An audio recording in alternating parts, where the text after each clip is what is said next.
5 seconds remaining. Reserve time.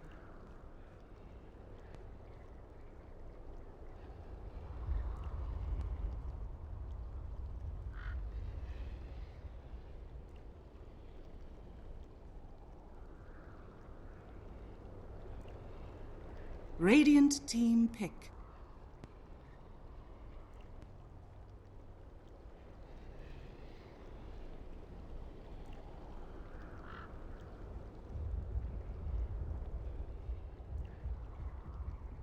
Ten seconds remaining. 5 seconds remaining. Reserve time.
Ну что ж, вот мы сейчас увидим, будет ли шик-шик и буль-буль-буль, или же нет в игре американского дивизиона. Ты предысторию мне не рассказал, чтобы я понял. Ты просто не слышал, о чем говорил НС. Хорошо. У нас есть код. У нас есть код. И есть код. Глупо с этим не согласиться. И с тем, и с другим. И код должен вызвать код. Смотри. Бррр. Я ничего не буду говорить тебе. Ничего не говори. Это магия, она не требует слов. Достаточно просто удивляться и смотреть. Я не верю в магию, как и в Деда Мороза. Ты мыслишь. Ну что, поехали? Поехали. Кунка в исполнении... Да, давайте посмотрим на никнеймы этих замечательных игроков. Symbol of Peace, символ мира, в исполнении его будет Кунка. Омега Паунер будет играть на Оракле. Pet Soul на Морфе, 747 на Вайпере и Snake King, небезызвестный на Бестмастере. Ваша очередь, Виктор. Моя очередь. ЕГЭ PPD будет играть на Виверне. ЕГЭ Гоат. Или просто ЕГОАТ. Егот. Фантом Лансер, Юниверс будет играть на Дарк Сири, Зай, Баунти Хантер и Фир на Слардаре. Успел сделать предикшены? Ну и да, и нет. Просто потыкал, как придется. Ну и, в общем-то, на этом все. Ну что ж, ЕГЭ в своем боевом составе, новом, обновленном, очень-очень сильном по именам. И их соперник Void Boys. Ну, про Void Boys я могу сказать только... Разве что имя Snake King мне очень хорошо знакомо. Еще со времен начала развития второй Доты. Ну, то есть где-то со времен первых сезонов таких турниров, как Премьер-лига, Defense и так далее. Вот, но больше...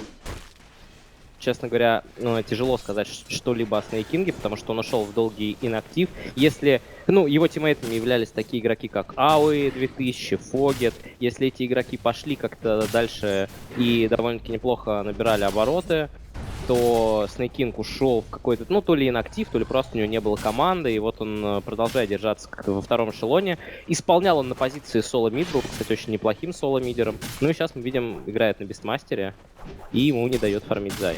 Я знаю, что за счет Snake King Блэк в свое время попал в VG Gaming. Так, просветка. Зая видит, Кабан его замедляет, но Торрент кончиком достал Зая. через 5 секунд только будет инвиз. И, по-моему, он просто уйдет в инвиз. Fairy Fire, инвиз, и его уже не видно. Так вот, Black на International 4-м, по-моему, 4-м, да, 4-м, подходил ко всем и делал рукой вот так и щипал всех. Он делал как змея, это говорил Snake King, щипал всех, всех больше он щипал из TI6. У нас, кстати, First Blood, и Вайпера забрал Лансер, когда он щипал TI6, он щипал чаще всех, делая Snake King, и так он попал в Вичи Гейминг. Это не выдуманная история, это правда. Забавно. Очень забавная история. Действительно, Блэк не ищет легких путей. Ну что ж, я так понимаю, год это, ну, Сумаил. Взял он себе, может быть, не знаю, может быть, из Fallout вот этот никнейм, потому что там, по-моему, так назывался экзамен, который определял твою, как бы, профессию, твои характеристики. В переводе казах. Ну, Сумаил у нас всегда выступает под какими-то странными никнеймами. Я вообще попрошу наших режиссеров переключиться на второй монитор, потому что у меня есть... Зай замансил от торрента, пытается уйти, просветка есть, но, по-моему,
The Bounty Hunter. How about the carries? 29 CS for Fear, 23 for Pat Soul on the Morphling. Yeah, they're both having a...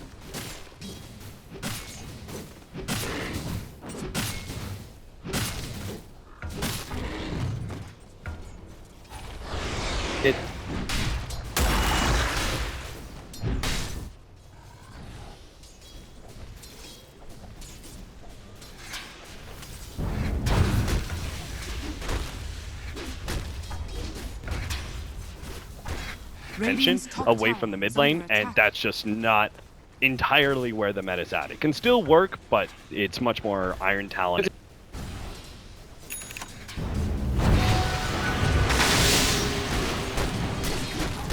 the Nether Realm. These are unfriendlies.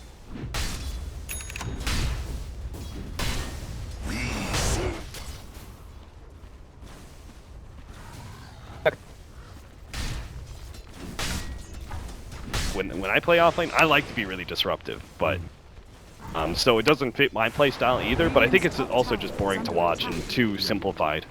That's kind of how I feel. Is I don't like anything in any game, be it Dota or otherwise, where it's just like, oh, okay, so some people, like, we want you to be able to get farm, so we're going to create an item that basically makes it so you can do one thing that already you have a role to do. You know what I mean? Like, it makes it feel just a little too farm centric across the board, as opposed to playing with a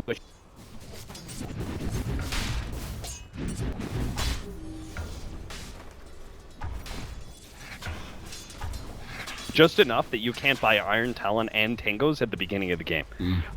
Because that'll either slow down your farm in the beginning because you have to pick up Tangos and you don't have that activatable yet from the Iron Talon being complete. Right. And you have to go back to complete it. Or you start out with just Iron Talon, in which case 4 positions like this Bounty Hunter here would actually have a much larger impact because you don't have a source of regen. That's fair. That's a really smart way to look at it.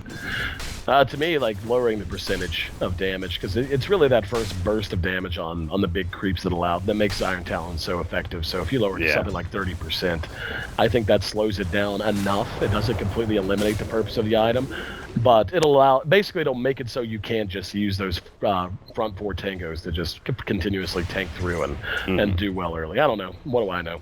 I'm just a guy who used to cast Dota. EG continuing to roam around. Zai has found himself level 3. He is falling pretty damn far behind. In fact, he and the Kunkka are the lowest levels on the map. Looks like EG wants to get something going, though, as they've now hooked up Universe and PPD with him. Yeah, they Universe should never like show in lane against this kind of matchup, just because the Morphling's pretty dangerous, and then we should have seen the power of this combination of Oracle and Kunkka, where you have this really long ensnare that allows the Torrent to be able to land. Pretty cool combination, a lot of nuking power. So when Universe shows up in lane, I think it is a bit obvious that he's got some backup behind him, but obviously Void Boys, even if it wasn't completely obvious just from that read, they even had a ward in lane, so they shouldn't be caught out by this in any way. As I say that, though, Omega Poner's a little far out. Yep, here we go. Jumping ahead is Sumail. Omega Poner able to make it away. Torrent's going to be off the mark. X marks the spot onto the Phantom Lancer. Sumail sent back. Symbol of Peace, gonna double time it back to his tier 2, and it looks like Sumail wants to play this out. Gonna hit the Spirit Lance, doing good damage, and will get a kill into the enemy tier 2. This is a major dive taking place back there. In the meantime, the rest of EG just continuing to peck away at the tier 1, so pretty much no response whatsoever out of Void Boys. Yeah, that was pretty interesting, that EG, like, that is a 5-man rotation before the 10-minute mark. Now, it's not that weird to evade the enemy safe lane. Like, very common factor ever since TI5, where CDC, they were the team to do it the most with aggressive, or at least they were the team to do it most successfully with their aggressive gyrocopter, where they would always move that carry into the enemy safe lane, invade, just because your own safe lane is too dangerous, right? But Snaking, I think he's dead.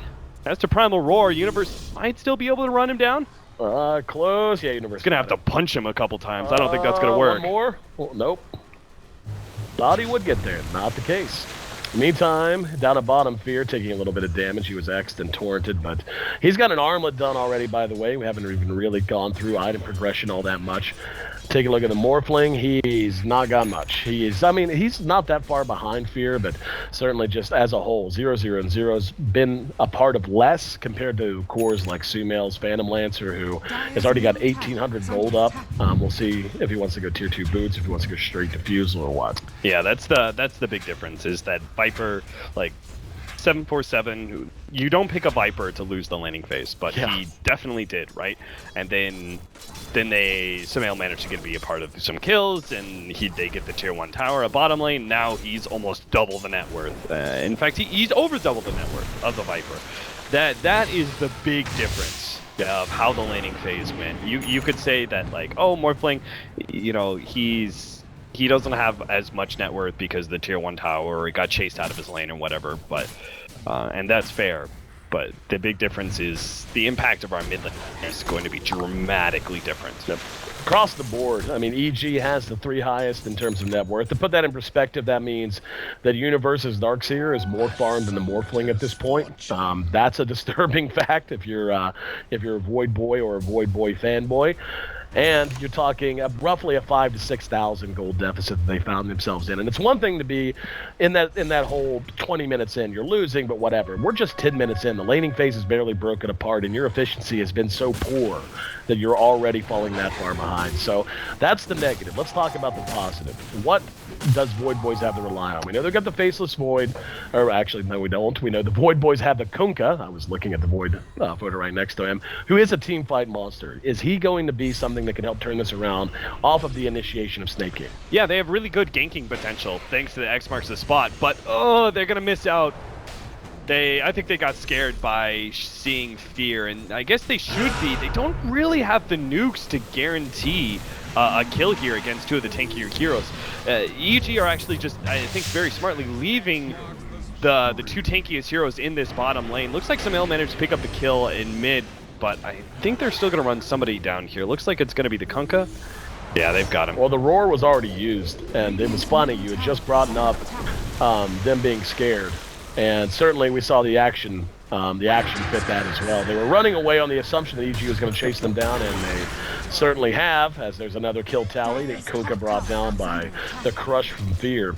But as they were running away, they didn't have vision. They had no idea if anyone from EG was even coming. In fact, Sumail was in mid. Like they had good reason to believe they weren't, and they still spent a roar on one hero just in case there was going to be somebody else coming. 5-0 rather.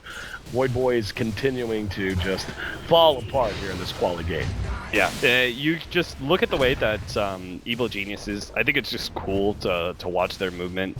The way that they move out of their safe lane, like super early on. They move all 5 heroes to bottom lane. It's kind of coincidental just because Sumail sees the opportunity to rotate as a Phantom Lancer, but the fact that they move the other 4 heroes outside of Sumail into bottom lane at 8 minutes, right? By 8 minutes, they do that. Then they leave to the tankier heroes in bottom lane and leave their top. They've abandoned the top lane for the most part. The only time they show up is when the lane actually gets pushed in by a single hero, like the Morphling, who's trying to split push that and just be farm efficient. Right. When he does that, they're like, we're not going to give up a free tower. We know you're alone because we just want to fight, so we'll send someone to defend. But otherwise, they just completely abandon their lane. They're focused on controlling the Radiant jungle as well as controlling mid. And there's no farming points. You look at the map, there's no real good farming points for Void Boys at this point. Like, they lost their laning phase, so Viper needs a way back in by being able to farm up his mech, and Morphling still needs a lot of farms. So does Beastmaster, for that matter. But they have very few areas. Most of the areas are neutral camps, like this safe area right here. That's covered up by a ward. Then there's this camp. They see the rotation of these heroes going into the off lane, so they know how many heroes are heading up there and whether or not they can actually save their tier 1 or just give it up.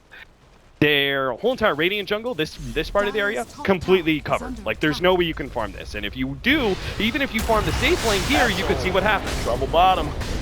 That's going to be a track kill. No, they'll catch him anyway. And just good movement, as you had mentioned. Just EG's timings, seeing that Void Boys have committed a few folks up the top, etc. And you can't blame the Morphling. I mean, he's farming just under the shadow of his own tier 2. And granted, you certainly, you have to be aware whenever the map's dark. I don't know what you can do. And I think the big problem I'm beginning to have, on top of everything you said, which is 100% on point, is in a perfect world, Void Boys down 0-6, say they go on they get 8 kills unanswered, they take a couple of towers. Even so, the damage is so done already for EG, and the fact that the Phantom Lancer is so far ahead. He's got his defusal ready, the pieces are going to be on the way to him shortly. He's also got his boots of travel up, so his ability to split push is going to keep the map in EG's hands at least for the foreseeable future. And, the Morphling can help with that a little bit with very judicious use of the replicate, but at the same time, what does Void Boys have to really answer a 30-40 minute PL? We talked about this during the draft. I just don't see them being able to do so. They don't really have anything. They're doing the right play right now. They need to avoid fights and go for pickoffs. So moving their 2 supports to top lane is the right play. Unfortunately, they're not going to get PPD. And how are they going to get turned around on by mass TPs? Yep. And this is going to be 2. They just lost 1 in mid. Similar piece is gone. There's a vacuum to bring him right back in. And EG just piling it on at this point. And you begin to wonder, is this going to be a donut game? 4 are down, 10 kills for Evil Geniuses, exactly 0. Goose egg. For Void Boys, they have not managed to bring 1 hero down from EG this entire game. And outside of a lucky gank, I don't even know how they're going to do it. That's a 2,000 gold swing overall. We're already to 10,000 gold deficit for Void Boys as a whole. Yeah, they call it. It's over. GG. So Goose egg. EG whitewashes Void Boys. And Cap, I'll tell you what, man, we've seen some good Dota. Problem is the good Dota we're seeing is matched up against not awesome Dota. Yeah, I think Evil Geniuses, I'm not going to put Void Boys too far out. I think this is a little bit, like, in the previous matchup that we casted together, I'm going to put that more on Drinking Boys. Yeah. Just because I think FDL is good, but they're not